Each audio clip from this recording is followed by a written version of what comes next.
Knowing that skills drive economies and transform lives, the Organization for Economic Cooperation and Development, the OECD, has just formulated a skills strategy to help countries make the most of their people's talents. How does a country approach such a complex issue? It helps to look at skills from three perspectives: the quality and quantity of the skills in the population, whether those skills are made available to the labor market, and if not, why not, and whether those skills are used effectively on the job. We can think of a country's supply of skills as a kind of talent pool. This pool is filled by making it a priority to invest in learning. And we don't just mean going to school, we mean learning throughout a lifetime.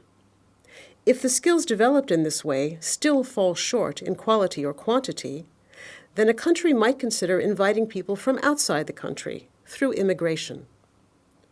But the skills in this pool can evaporate if they aren't maintained and upgraded to meet the changing needs of the labor market. They can also leak from the pool. This can happen when older people decide to take early retirement rather than continue to work. It can also happen when skilled people can't find appropriate work where they are and decide to move. This flip side of migration is what we call brain drain.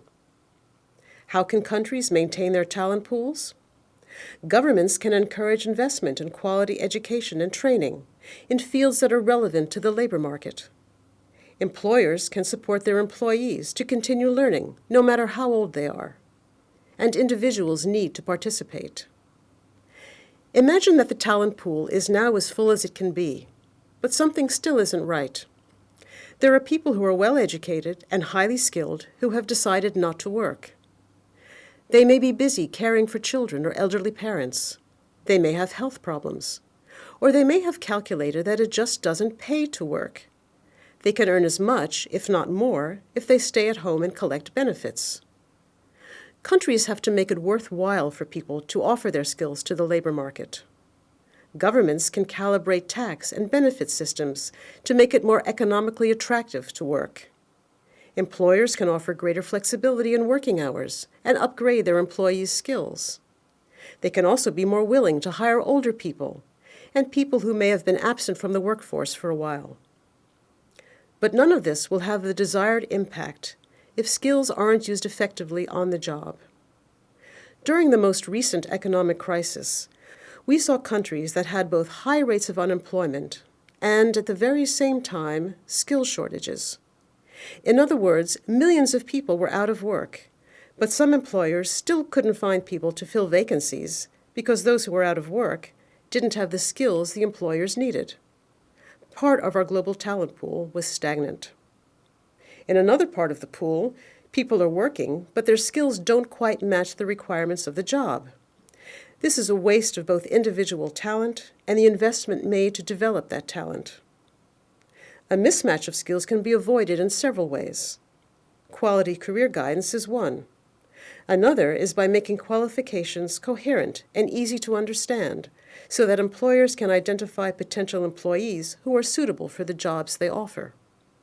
And better management practices can help workers to make the best use of their skills and realize their potential.